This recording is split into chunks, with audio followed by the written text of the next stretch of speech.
ขอนอบน้อมต่อพระรัตนตรัยแก้วเจ้าสามประการ น้อมเอาคุณพระพุทธเจ้า คุณพระธรรมเจ้า คุณพระสังฆเจ้า คุณพระอรหันตเจ้าอริยสงฆ์เจ้าจุตนจุองค์ ได้เมตตาแผ่ปารมีมาปกเก่าเกษาปกห่มรักษาครูบาอาจารย์ พระมหาเถระ พระเทรานุเถระเพื่อนสหธรรมิกสหพรหมจารีทุกรูปทุกองค์ปกห่มรักษาศรัทธาสาธุชนคนดีเท่าแก่โยมพ่อโยมแม่ทั้งหลายที่ติดตามรับฟังรายการสารธรรมยามค่ำตั้งสถานีวิทยุเพื่อพระพุทธศาสนาคลื่นสีขาวเพื่อชาวประชาวัดบรรพตสถิตอำเภอเมืองจังหวัดลำปางและวิทยุคลื่นสีขาวเพื่อชาวประชา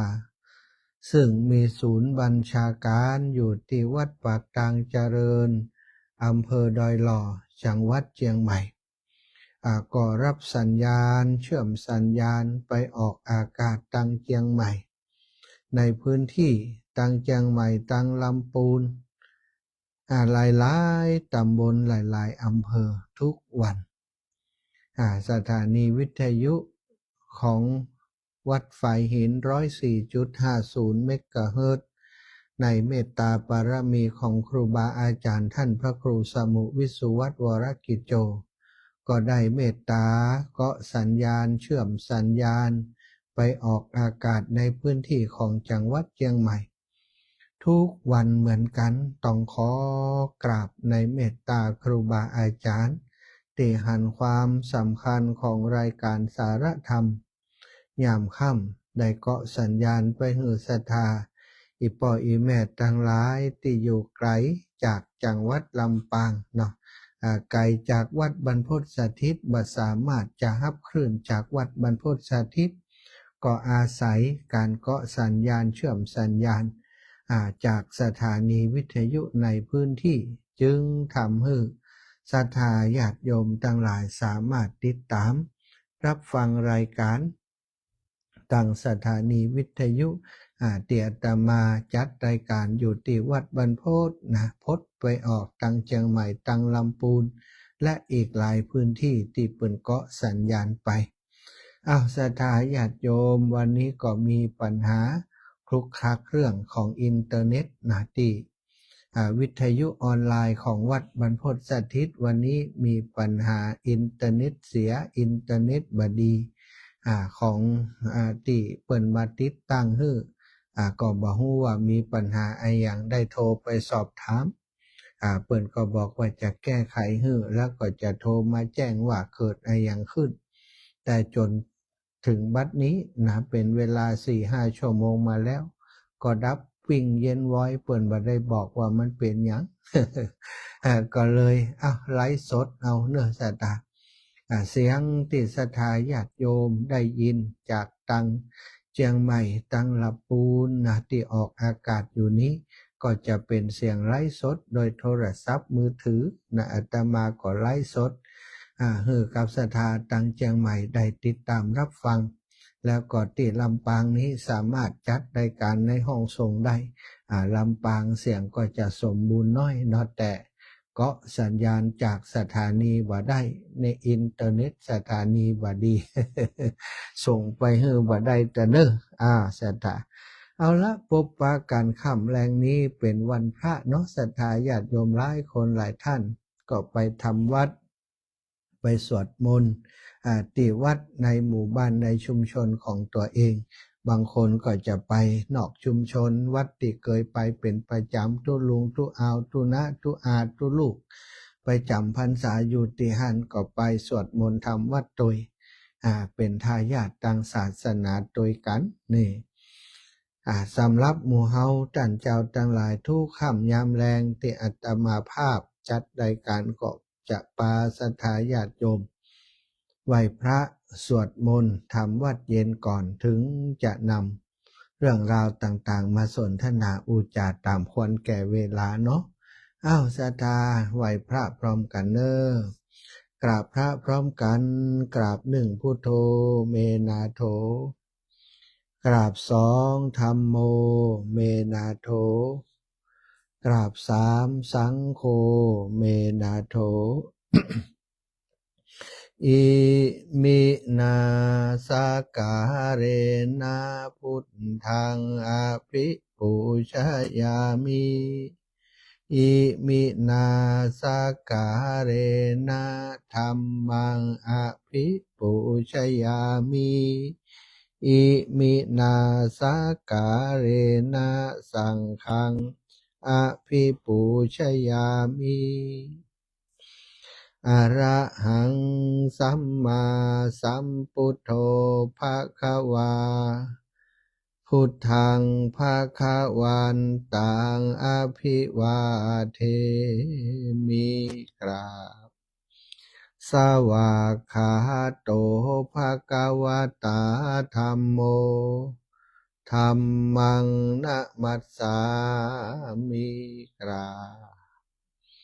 สุปฏิปันโนภะคะวะโตสาวกสังโฆ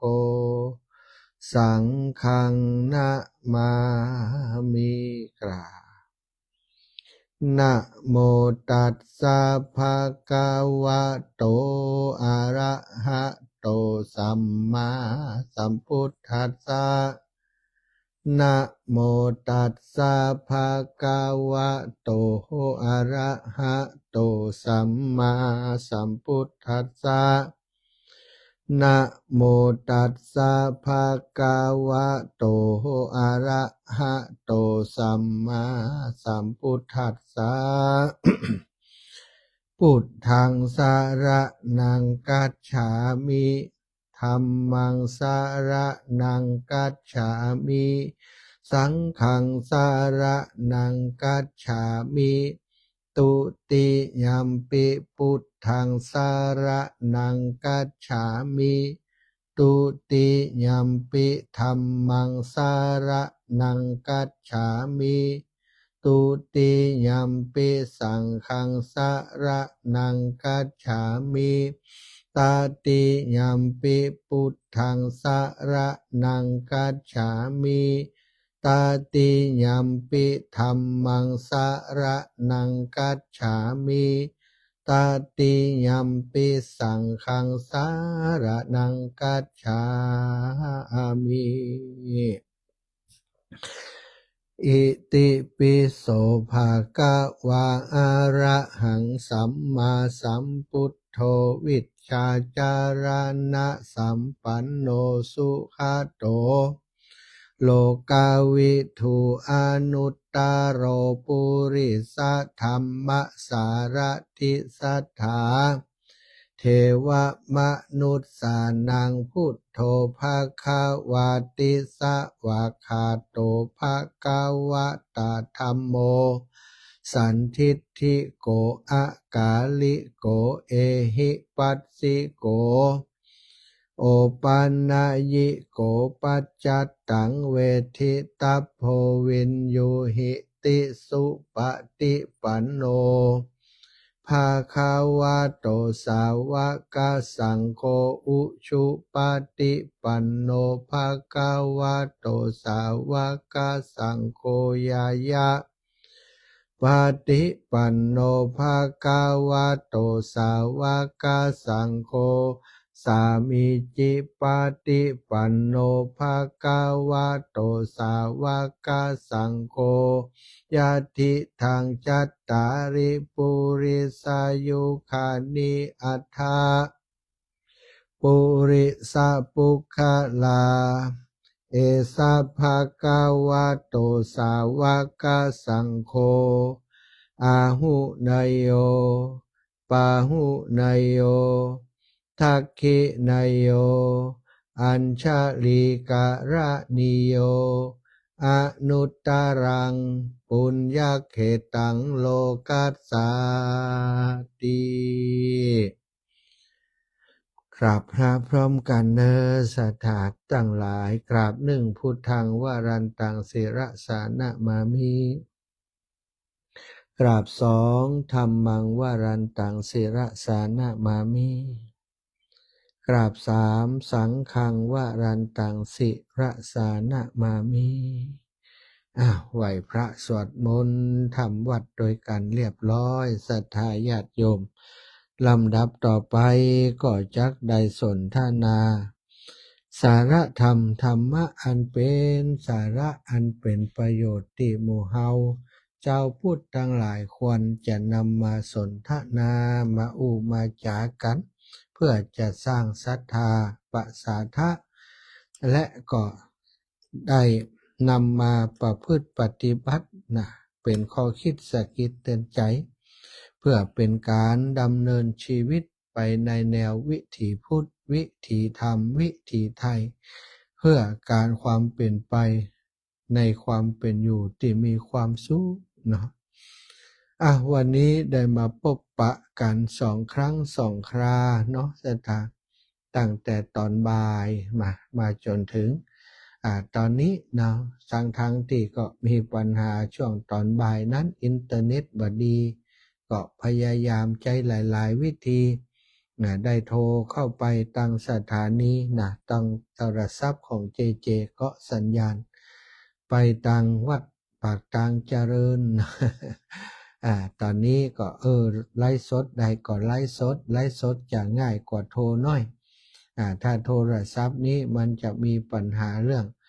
เสียงบ่ค่อยสมบูรณ์สักแต่ใดแต่ถ้าไลฟ์สดนี่เสียงก็ค่อนข้างจะควบคุมได้ตอนนี้เสียงตั้งไลฟ์สดก็คงจะพอฟังได้เนาะสถานต่างเชียงใหม่ตั้งลำพูนส่วนตั้งลำปางนั้นเสียงก็คงจะชัดเจนดีเพราะอาตมาภาพจัดรายการในห้องส่งของสถานีห้องส่งนี้บัดต้องใช้อินเทอร์เน็ตก็ได้สถานแต่ว่าถ้าเป็นวิทยุออนไลน์ที่เปิ่นจะเกาะสัญญาณที่เขาจะส่งไปให้เปิ่นนั้นจำเป็นจะต้องมีสัญญาณอินเทอร์เน็ตเนาะแต่ถ้าเป็นวิทยุอย่างนี้คอมพิวเตอร์เปิดได้ออกอากาศได้ก็โอเคส่งไปได้เลยพบปะกันวันนี้จะถามศรัทธาญาติโยมว่าอะไรคือความสุขของชีวิตลองคิดติ๊กตอกลองคิดดูในความคิดของเฮาในความรู้สึกของศรัทธาญาติโยมยังคือความสุขของชีวิตได้ใฝ่ฝันมาตั้งแต่น้อยถึงใหญ่ได้พบแล้วยังความสุขที่เฮาปรารถนาความสุขที่เฮาต้องการความสุขของแต่ละคนแต่ละวัยก็บ่เหมือนกันศรัทธาญาติโยมความสุขของเด็กๆก็อาจจะเป็นอย่างหนึ่งอาจจะความสุขของเฮาก็คือได้กินขนมอร่อยคุณพ่อคุณแม่พาไปแอวแล้วก็สอบเรียนหนังสือมีคุณครูที่ฮักเฮามีคุณครูที่ดีต่อเฮาแล้วก็สอบได้เกรดดีๆได้ของรางวัลจากพ่อจากแม่อันนี้ก็อาจจะเป็นความสุขของเด็กๆความสุขของเด็กผู้หญิงก็ได้ตุ๊กตาความสุขของเด็กผู้ชายก็อาจจะได้ปืนก้ารถก้า เป็นของเล่นของเด็กๆหรือว่าตุ๊กตาอะไรยังก็แล้วแต่สำหรับเด็กๆก็จะเป็นอย่างนั้นส่วนของคนที่เจริญเติบโตขึ้นมาเป็นวัยรุ่นเป็นหนุ่มสาวถ้ามีคนฮักมีคนถูกใจมีคนรักติคอยดูแลรักเดียวใจเดียว ก็อาจจะเป็นความสุขของคนนั้นก็ได้สถานได้เรียนได้เรียนหนังสือได้สอบมหาวิทยาลัยได้เข้าในวิทยาลัยเข้าเรียนในสาขาที่ตั้งใจไว้ประสบความสำเร็จในด้านการศึกษาห้ำเรียนจนจบมาจบจากการศึกษาได้ทำการทำงาน นั่นอาจจะเป็นความสุขของคนวัยนั้นก็ได้แต่ละช่วงวัยเฮาก็มีความสุขติดแต่กันก็นิยามความสุขไปตามความนึกคิดของแต่ละคนความต้องการของแต่ละคนศรัทธาญาติโยมทั้งหลายคนบ่มีตังก็อยากจะมีตังอยากจะทำงานการงานดีๆได้มีเงินมีทองเยอะๆหวังว่ามีเงินมีทองแล้วจะมีความสุขมีหน้าที่การงานที่มั่นคงและจะมีความสุขมีครอบครัวที่ดีแล้วจะมีความสุขแต่บางครั้งบางทีเนาะมันบ่เป็นไปตามที่หวังมันบ่เป็นไปตามที่คาดหมายก็มีเยอะบางคนมีครอบครัวแล้วนะปรากฏว่าบ่ได้เป็นไปอย่างที่หวังไว้นะคิดว่ามีครอบครัวแล้วจะมีความสุขกลายเป็นว่ามีภาระโน่นนั่นนี่แน่บ่เข้าใจกันอยู่กันบ่ม่วนพิดกันละห้องละแหงกลายเป็นสุขที่หวังไว้บ่ใจสักคำเป็นทุกข์ไปเหียก็มีเหมือนกันนะถ้าจะมีคนถามความสุขคืออะไรหยังมันก็จะตอบยากสำหรับหลายๆคนสถาคำตอบของคนเฮาในยุคนี้คงมีตั้งแต่ว่าการได้กินของอร่อยมีความสุขการได้เดินทางท่องเที่ยวในสถานที่ต่างๆนะไปหั่นไปนี่นะมีความสุขการที่มีสตังค์จับจ่ายใช้สอยสะดวกมือมีความสุขนะหรือว่าการที่มีเงินเก็บเยอะๆหลายหมื่นหลายแสนหลายล้านมีความสุขอันนี้ก็จะแตกต่างกันไปสถานิยามของความสุขก็แตกต่างกันไปศรัทธาญาติโยมฮู้ก็ว่าคำตอบนี้ของคำถามนี้พระพุทธองค์พระพุทธเจ้าของเฮานี้ได้ตอบไว้เมื่อ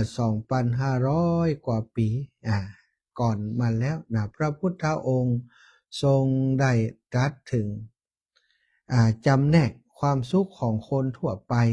ที่ยังต้องทำมาหากินยังครองเรือนยังเป็นข้าฤหัสถ์ครองเรือนอยู่นี้พระองค์ได้ทรงจำแนกความสุขของคนทั่วไปเอาไว้อย่างชัดเจนและก็ชัดเจนมากๆและหนึ่งในนั้นก็คือความสุขจากการที่จากการบ่มีหนี้ความบ่มีหนี้เป็นสุขในโลกศรัทธาญาติโยมลองมากึดดีกึดพอนะความสุขอะไรยังก็ตามเถอะบัดเต่าความสุขจากการบ่มีหนี้สำหรับฆราวาสญาติโยมทั้งหลาย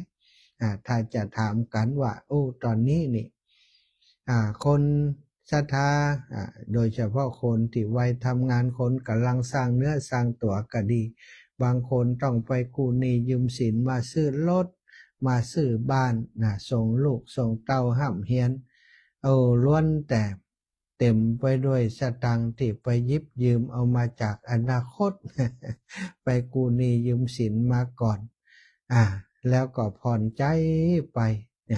ศรัทธาญาติโยมบางช่วงบางทีเศรษฐกิจบ่ดีหยุดชะงักนะหนี้สินที่ยืมเปิ่นมาเคยมีสภาพคล่องเพราะหารายได้ดีจ่ายเปิ่นไปจ่ายเปิ่นไปบ่มีปัญหาอย่างแต่พอเศรษฐกิจแย่ลงซบเซาลงอย่างที่โรคโควิดมาระบาด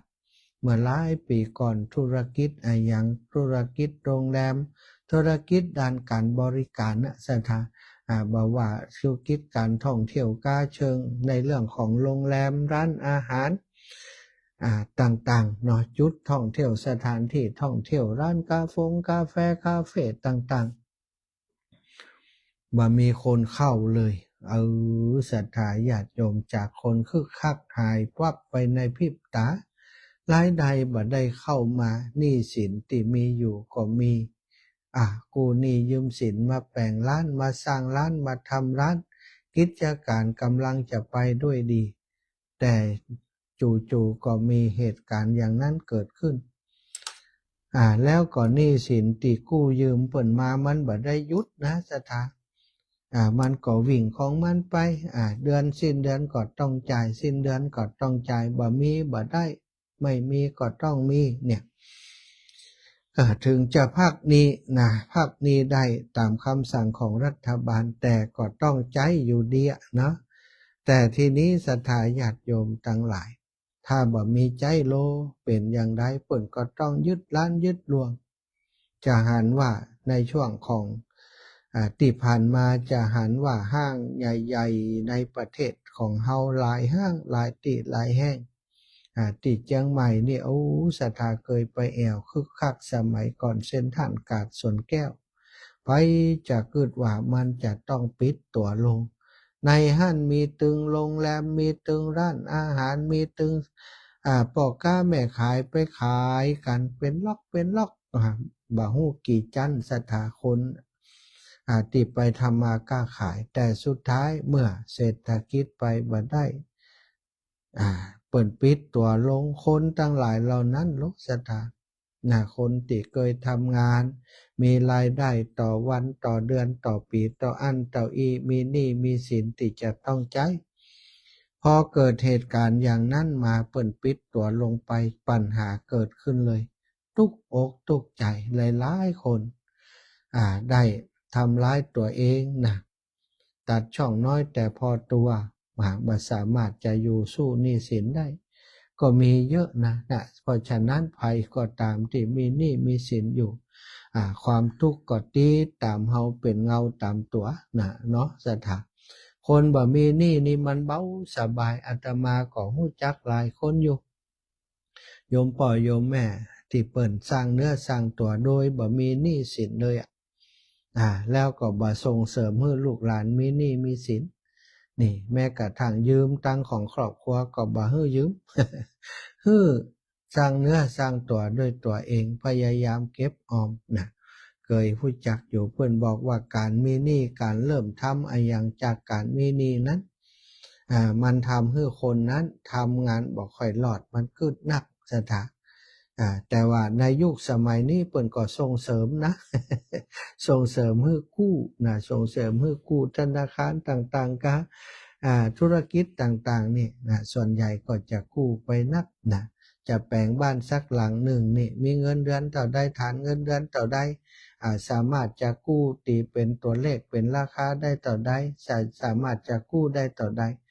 กู้สร้างบ้านกู้แปลงบ้านได้แต่สุดท้ายถ้าสมมุติว่าส่งบ่ได้โลเป็นอย่างไรบ้านก็จะเป็นของธนาคารถูกยึดไปอันนี้เป็นต้นคนปัจจุบันนี้จึงอยู่กับหนี้สินเป็นส่วนใหญ่จึงทำให้ชีวิตของคนปัจจุบันนี้กับคนในอดีตจะแตกต่างกันบัดเดี๋ยวนี้หนี้สินมันเอาง่ายบางทีนี่ศรัทธาคนติดหนี้เพราะโทรศัพท์นี่นะ มันมีแอปกู้เงินแอปอย่างต่างๆนี่มากมายกู้กันเอากันเอาในนี่แหละเอาแต่สุดท้ายบ่มีส่งเปิ่นบ่มีอย่างโดนยึดทรัพย์สินไปก็มีลองนึกภาพตามพอศรัทธาญาติโยมพระพุทธองค์ทรงตรัสไว้อย่างนี้บอกว่าการความสุขของคนทั่วไปที่ยังต้องทำมาหากินหนึ่งนั้นความสุขอย่างที่สำคัญที่สุดคือการบ่มีหนี้เป็นความสุขลองนึกภาพตามเหตุการณ์นี้เกิดขึ้นที่วัดเชตวันเมืองสาวัตถีบุคคลที่นั่งอยู่เบื้องหน้าพระพุทธเจ้าคือเศรษฐีใหญ่ของเมืองนั้นคือท่านอนาถปิณฑิกะเศรษฐีมหาเศรษฐีผู้ทุ่มเงินมหาศาลสร้างวัดเชตวันขึ้นมาที่พระพุทธองค์ทรงประทับอยู่เมินที่สุดในอารามวิหารที่มีคนสร้างถวายพระพุทธเจ้าประทับอยู่ที่พระวิหารเชตวันถึง25 พรรษา45 ปีที่ทรงประกาศศาสนานี่อยู่ที่วัดเชตวัน25 พรรษาก็ถือว่าเยอะที่สุดแหละเนาะที่จำพรรษาอยู่ศรัทธาญาติโยมในเบื้องพระพักตร์พระพักตร์ของพระพุทธเจ้าเบื้องหน้าของพระองค์นั้นมีมหาเศรษฐีใหญ่นั่งอยู่ถ้าเฮา อาจจะคิดว่าเวลาพระพุทธเจ้าจะคุยกับมหาเศรษฐีพระองค์จะสอนคือเขามองข้ามเรื่องเงินเรื่องทองหรือสอนคือละทิ้งทรัพย์สมบัติไปเลยหลายคนอาจจะเพิ่นจะสอนอะไรอย่างกันก้ายเนาะแต่นั่นคือความเข้าใจผิดซะท่าตรงนี้ที่น่าสนใจก็คือในพระไตรปิฎกระบุชัดเจนว่าพระพุทธเจ้านั้นพระองค์บ่ทรงปฏิเสธความสุขทางโลกของคฤหัสถ์คนทั่วไปที่ยังครองเรือนอยู่แม้แต่น้อยตรงกันข้ามพระองค์กับตรัสสอนอนาถปิณฑิกาเศรษฐีโดยจำแนกความสุขของคนที่ยังต้องใช้ชีวิตต่างโลกไว้4 ระดับด้วยกันซึ่ง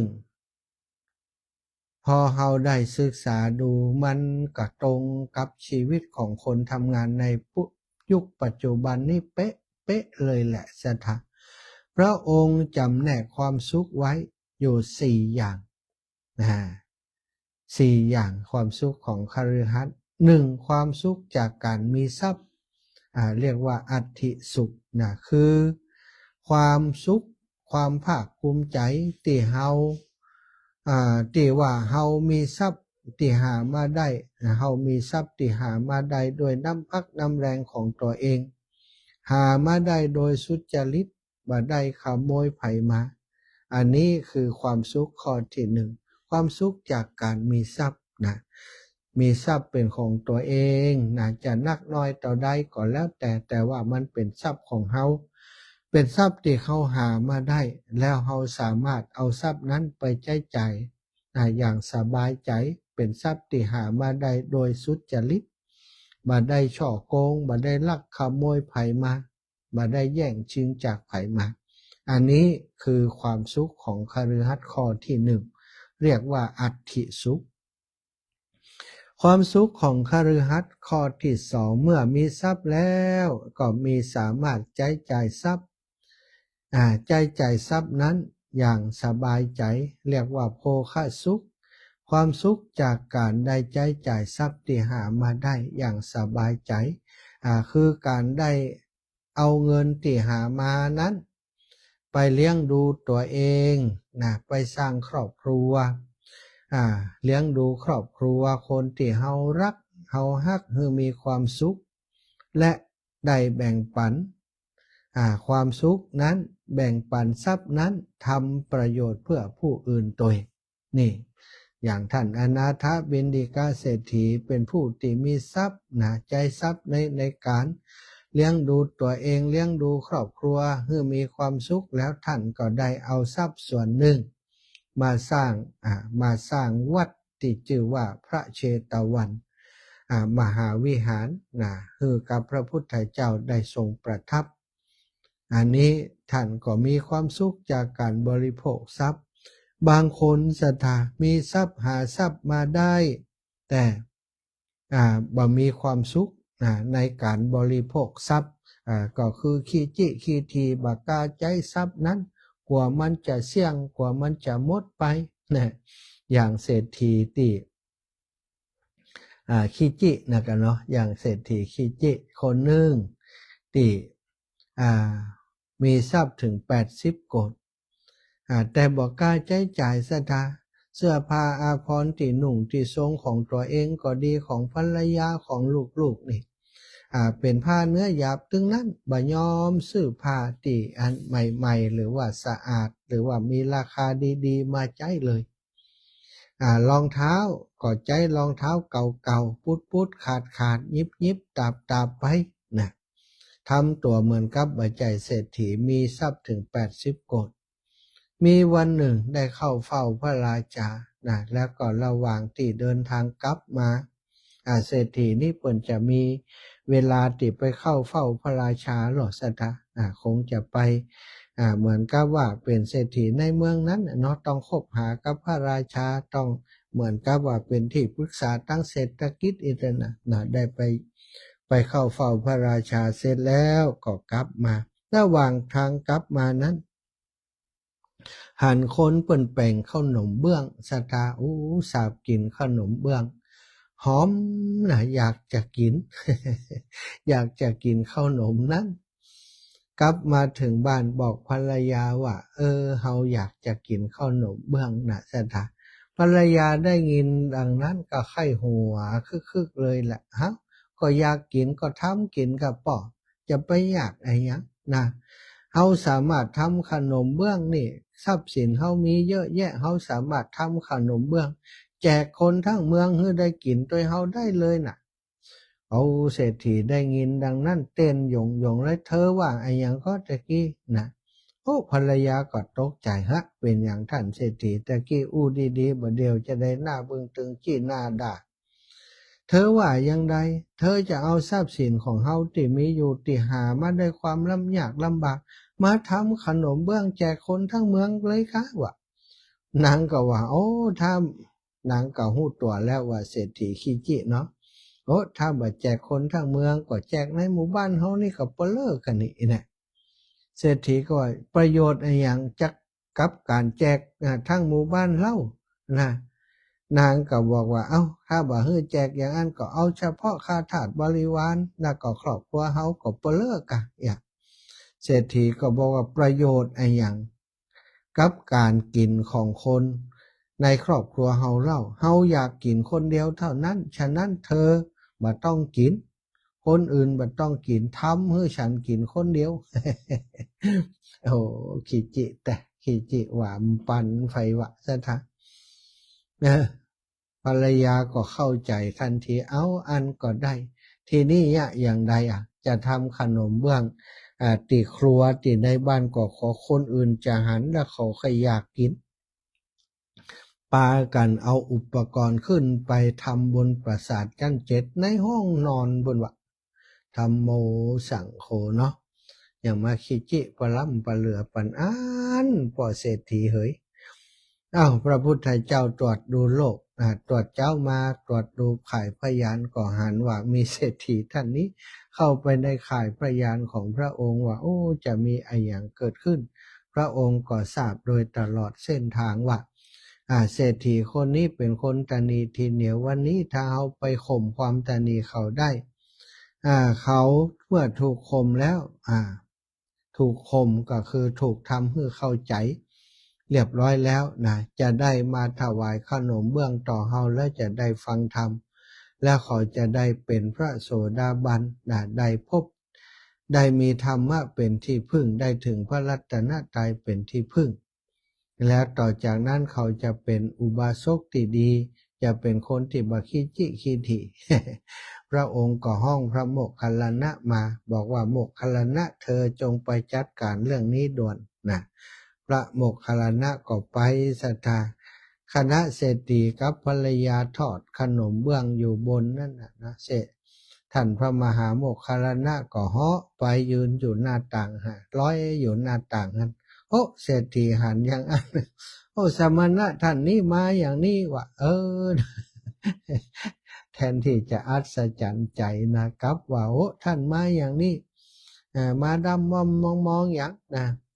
ไปที่อื่นไปพระเถระก็ไปพระเถระก็บอกว่าเฮาต้องการขนมเบื้องเศรษฐีจังอย่างใดนะภรรยาเศรษฐีก็เอาขนมเบื้องถวายพระเถระตักถวายปรากฏว่าขนมเบื้องนี้มันติดกันเป็นแผ่นศรัทธาจะเอาหื้อน้อยเดียวมันได้มันติดกันเป็นแผ่นไปหมดก็ใจวิธีต่างๆข่มเศรษฐีจนสุดท้ายศรัทธาญาติโยมเศรษฐีก็ยอมยอมกั้นพระเถระได้ไปเข้าเฝ้าพระพุทธเจ้าที่พระเชตวันมหาวิหารได้ฟังพระธรรมเทศนาอนุปุพพิกถาและอริยสัจสี่ก็ได้เป็นพระโสดาบันในที่สุดตั้งแต่หันก็บ่ขี้จิขี้ถี่แล้วขนมเบื้องที่ถวายนั้นว่า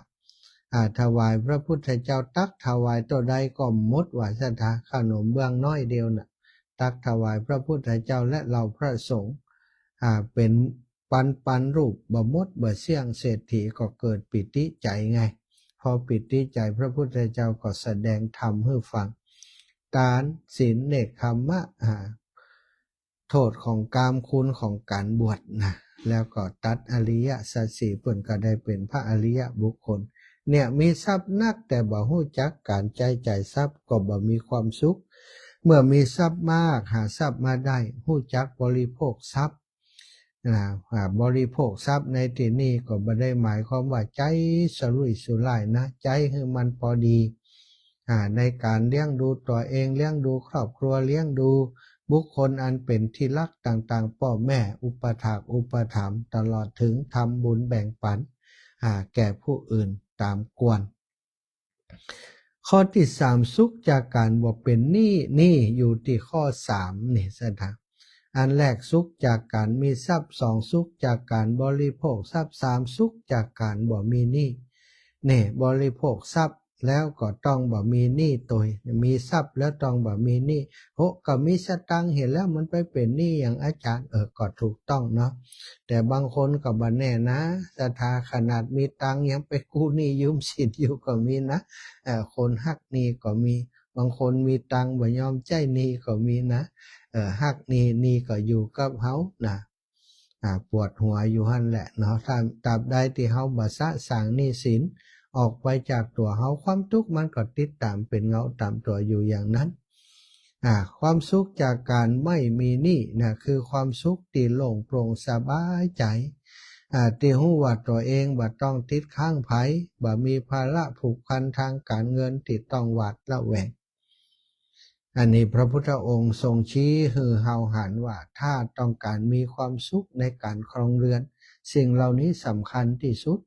นะหาเงินมาได้จ่ายเงินเป็นแล้วก็ต้องบ่ให้มีหนี้มีสินก็คือต้องระมัดระวังในการใช้การจ่าย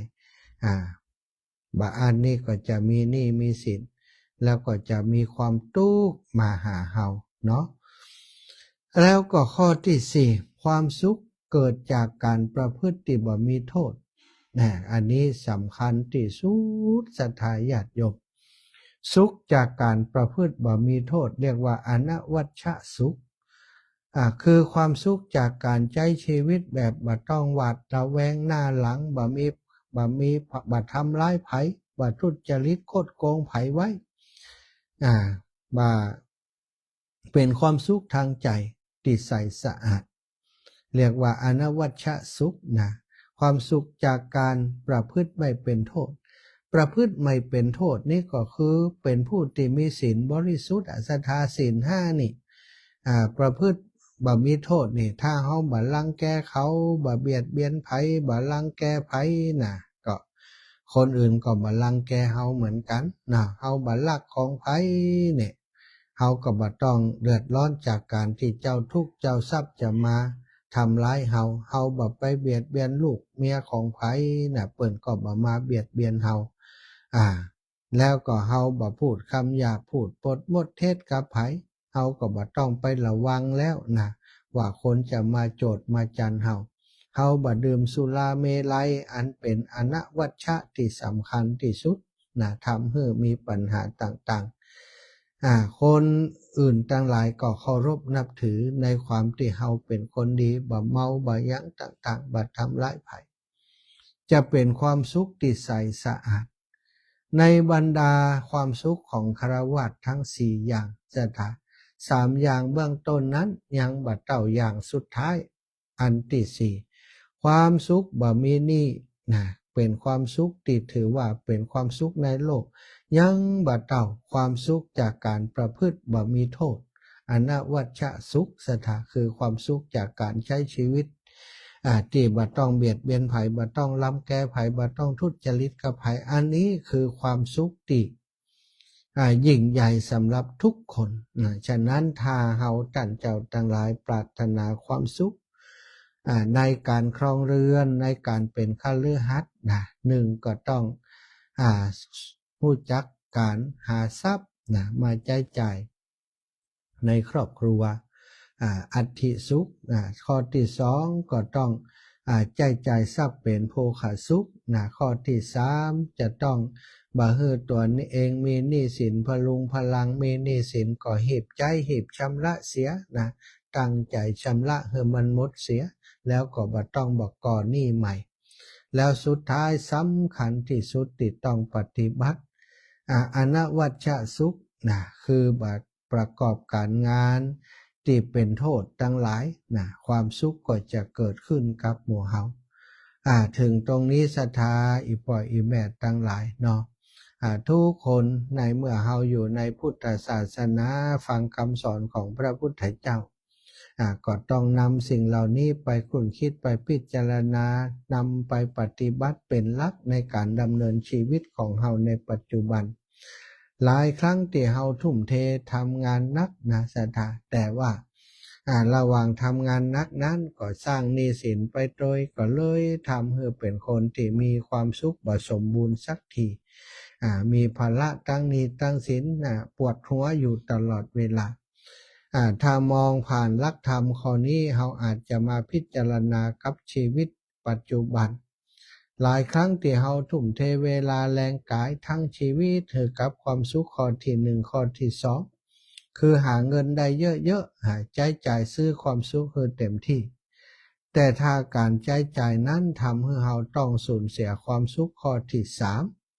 กลายเป็นหนี้สินรุงรังความสุขชั่วคราวที่ได้ของมาก็อาจจะกลายเป็นความเครียดติดกัดกินใจของเฮาทุกสิ้นเดือน แต่สิ้นเดือนมาเจ้าหนี้มาแล้วน่าศรัทธาโอ้ตายเลยตุกเนาะและที่สำคัญที่สุดต่อให้เฮามีเงินล้นฟ้าหรือบ่มีหนี้สินสักบาทแต่ถ้าเบื้องหลังนั้นมาจากการที่เฮาทุจริตเหยียบย่ำเอาเปรียบคนอื่นก็คือทำงานที่เป็นโทษเนาะเขาก็บ่มีทางที่จะรับตาลงได้อย่างสนิทใจเนาะก็ศรัทธาญาติโยมถ้าวันนี้เราต้องเลือกระหว่างความสุขจากการได้มีทรัพย์มากๆความสุขจากการที่หาทรัพย์ได้มากๆกับความสุขของการที่ บ่มีหนี้สินนะศรัทธาญาติโยมถึงเฮามีทรัพย์น้อยแต่เฮาบ่มีหนี้สินนี่ยังดีกว่ามีทรัพย์มากนะแล้วก็มีหนี้สินไปโดยนี่ลำบากเนอะ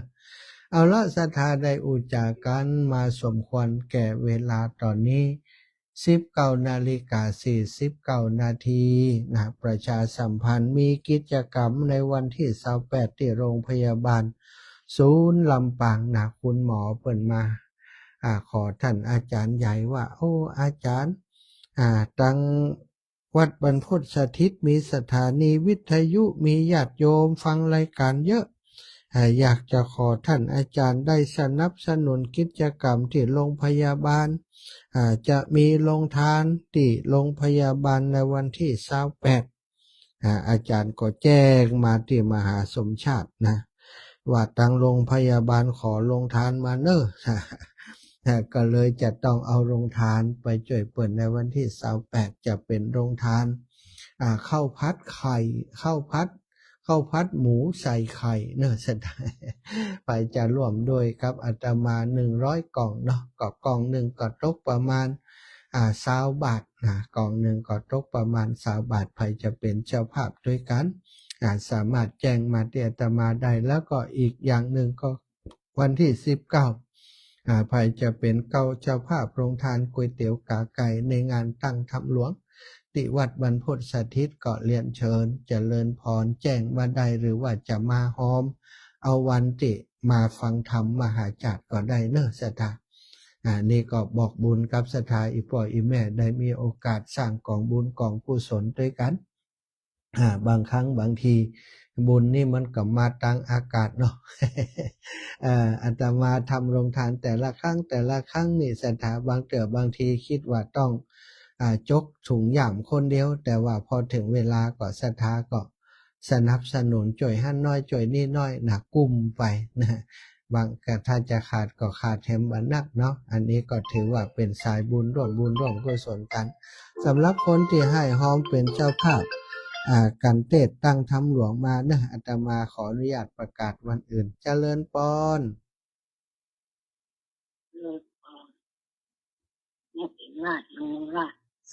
จากไหนเจ้าอู้ได้เลยคุณยายนอนโรงพยาบาลเจ้าไผนี่ยาหยังไปยาวันนะกะฮะ เนี่ยถึงว่า ฮะ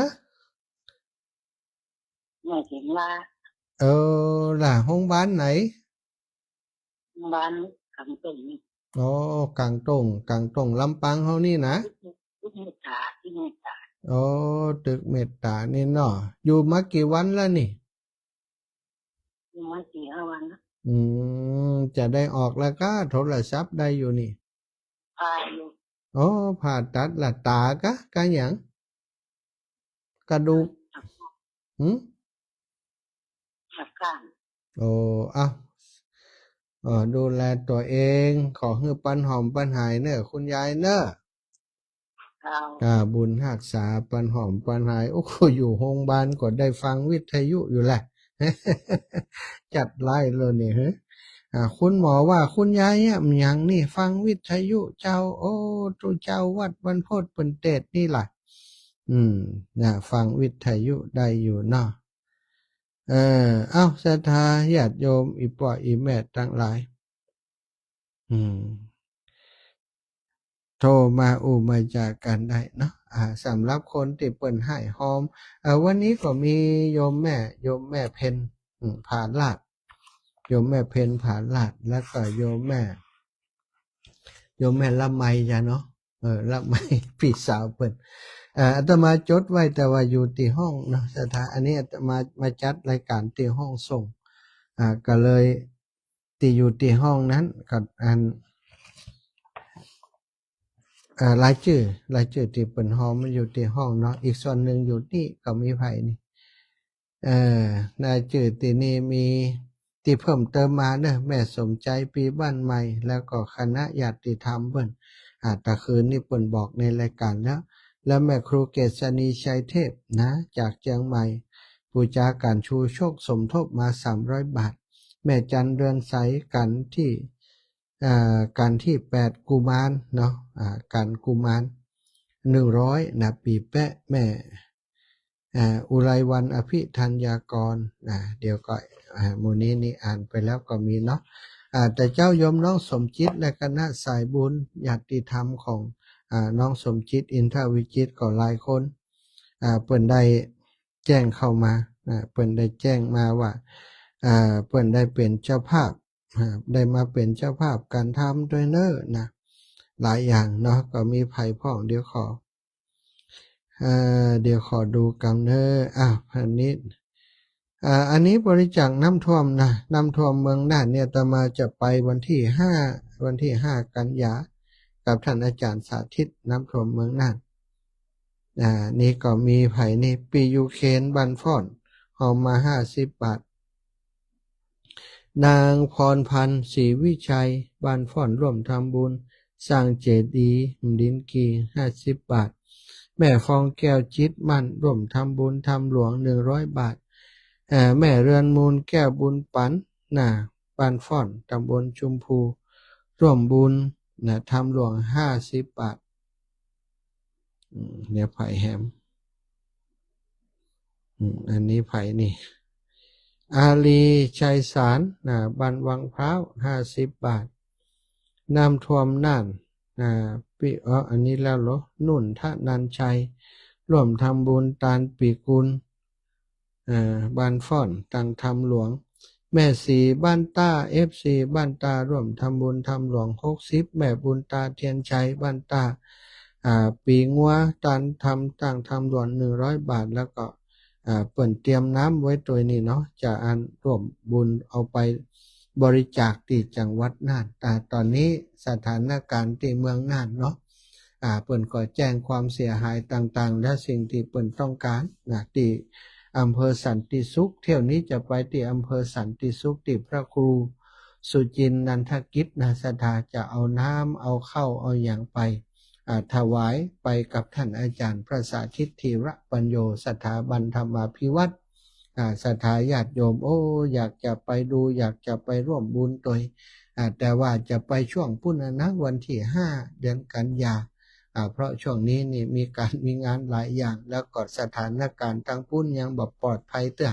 เปิ่นก็ว่าดีฝนจะมาแหมอยู่ ก็ว่ากันไปเนาะ 0808844173เนาะตอนนี้เวลา19:56แล้วศรัทธาญาติโยมก็จะหมดเวลาแล้วก่อนจะเวลาหมดก่อนจะหมดเวลาก็ต้องขอขอบคุณกับศรัทธาญาติโยมสาธุชนทุกคนทุกท่านติดตามรับฟังรายการสารธรรมยามค่ำตังสถานีวิทยุวัดบรรพตสถิตของเฮาที่นี่ในคลื่นความถี่106.50 เมกะเฮิรตซ์ก็ต้องขอขอบคุณเป็นอย่างสูงที่เป็นกำลังใจโทรมามาจากกันฟังแล้วบัดโทรก็บ่เป็นหยังศรัทธาขอให้ได้ฟังเถอะบางครั้งบางทีโทรมาก็บ่ได้กันนักเนาะศรัทธาบางคนก็ว่าอาจารย์อีแม่บ่อยากโทรเพราะว่าโทรแล้วมันได้น้อยนะโทรมาหลังไมค์ก็มี เจริญพรแม่สุแก้วเจ้าจะร่วมลงทานโรงพยาบาลนั่น100 บาทเด้อแม่สุแก้ว100เจ้าแม่แล้วที่อันนั้นวันพูกก่อนจะเอิ้นไปแล้วจะได้โอนไปพร้อมกันเด้อปีเกิดนะเจ้าได้เจ้าแม่มันเอิ้นมาเดียวเวลามันน้อยนะเจ้าอีแม่จะได้จดเนาะจ้ะเจ้าสาธุจ้าไปฉาเด้อวมบุญโดยเจ้าอีแม่เราจัดตู้เจ้าแม่สุแก้วนี่เป็นกำลังใจทุกวันแม่น้อมสุภาวงศ์เจริญพรเจ้าจัดตู้เจ้าชัดเจนดีเนาะทั้งปุ่นน่ะเจ้าชัดเจนดีความสุขกับลูกกับหลานกับม่วนเนาะอันนี้ก็ดีเหมือนกันความสุขกับลูกกับหลานเนาะเลี้ยงใหญ่แล้วลูกหลานดูแลขึ้นก็มีความสุขก็ลูกหลานกับก็ดีแล้วฟังถ้อยฟังกรรมแล้วดีละเจ้าเป็นนี่กับเขาก็มาดูแลเนาะสาธุดีแล้วเขากตัญญูเนาะเจ้าขอบคุณอีแม่แม่นางคำอ้ายมาปลายซ้อยจะจบพอดีแล้วนี่ฮะเดินจะมาเลยแต่นี่ท่านจะมาได้เอาส่งมาเลยเอากล้องสายไฟฟ้ามาเลยแม่เป็นนี่ท่านจะเงินมากแกมาต้มเดียวแหละไปกะเดี๋ยวรองานหลวงปู่ก่อนกะวันที่ปุ่นยาวันที่13ปุ่นน่ะที่13เดือนหน้านี่ใช่บัดแน่อาจจะมีโอกาสมีธุระอย่างไปตั้งปุ่นก่อนก็จะวันที่13นี่จะไปดอยนางแก้วแม่ได้แหมไหมใครอยากตัวแหมมากะได้กะไปว่ากันเนาะจ้าอันเก่าก็มีหันนะไม่ยังมีเดียวหมดเวลาแล้วนะครับอยากก่อนเจ้า